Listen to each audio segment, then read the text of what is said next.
peradaban Cina kuno. The Queen's Ruling Area Map.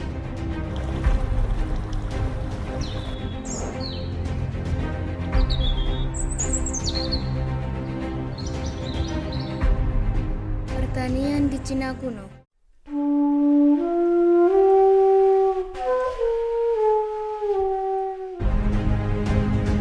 Dua macam sistem pemerintahan yang pernah dianut dalam kehidupan kenegaraan Cina kuno. Sistem pemerintahan feodal. Dalam sistem ini, kaisar tidak menangani langsung urusan kenegaraan. Kedudukan kaisar dianggap sakral dan kaisar dihormati sebagai utusan atau bahkan anak dewa langit. Oleh karena itu, kaisar tidak layak mengurusi politik praktis. Sistem pemerintahan unitaris. Dalam sistem ini, kaisar berkuasa mutlak dalam memerintah. Kekuasaan negara berpusat di tangan kaisar, oleh karena itu, kaisar boleh ikut campur tangan dalam segala urusan politik praktis. Daftar dinasti Cina kuno. 1. Dinasti Hias, 2. Dinasti Shang, 3. Dinasti Zhou, 4. Dinasti Qing, 5. Dinasti Han, 6. Dinasti Tang, 7. Dinasti Sung, 8. Dinasti Mongol atau Yuan, 9. Dinasti Ming, 10. Dinasti Manchu. Kehidupan ekonomi. 1. Perekonomian peradaban Cina kuno menitik beratkan pada sektor pertanian yang berada di lembah sungai Huanghe dan Yangtze. 2. Para kaisar Cina sangat memperhatikan perkembangan perdagangan. 3. Para kaisar juga menetapkan mata uang tunggal sebagai alat tukar dalam perdagangan. 4. Kaisar Cina pada masa dinasti Han membangun jalur sutra yang menghubungkan rute perdagangan Cina Romawi. Kegiatan ekonomi dalam peradaban lembah Sungai Kuning terus berkembang. Ada yang kemudian berburu dan meramu seperti menangkap hewan buruan atau ikan, kemudian mulai mengembangkan metode peternakan. Masyarakat Cina kuno yang hidup di lembah Sungai Huanghe sudah mulai berdagang, bahkan ada yang menjadi penenun, pengrajin, penebang kayu, buruh, dan lainnya. Kehidupan sosial masyarakat Cina kuno diatur oleh sistem pemerintahan feodalisme. Mulai terdapat pengelompokan sosial dari kaum bangsawan hingga rakyat biasa.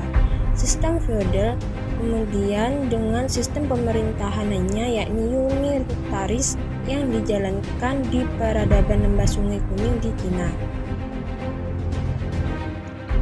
Kepercayaannya selain menyembah dewa-dewi, mereka juga memuja roh para leluhur.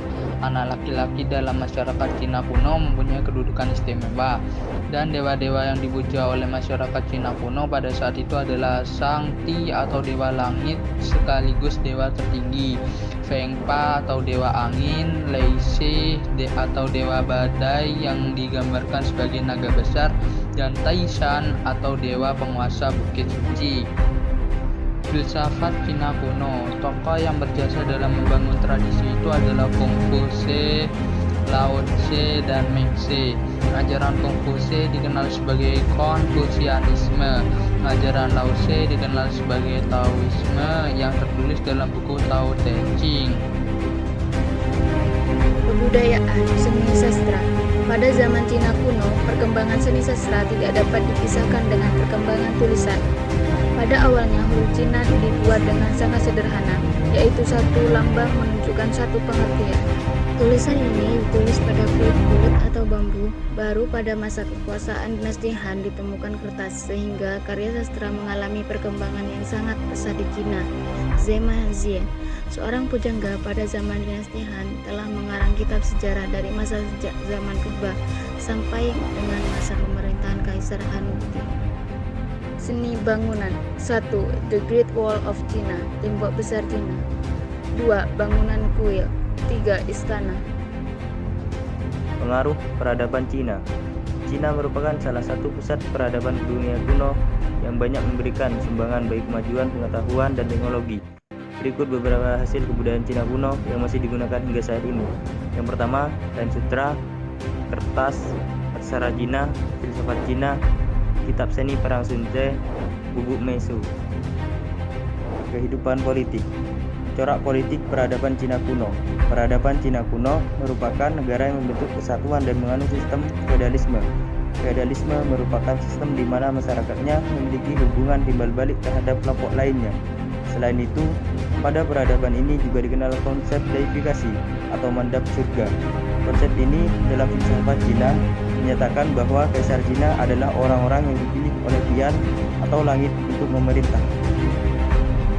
Kehidupan sosial. Dalam kehidupan sosial masyarakat Cina kuno diatur dalam aturan feodalisme. Kelompok bangsawan berkuasa atas rakyat. Rakyat wajib memberi upati atau pajak kepada bangsawan.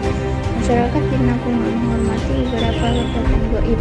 Penghormatan itu ditunjukkan kepada dewa langit, Syangit, sebagai dewa tertinggi, kekuatan alam, arwah, leluhur.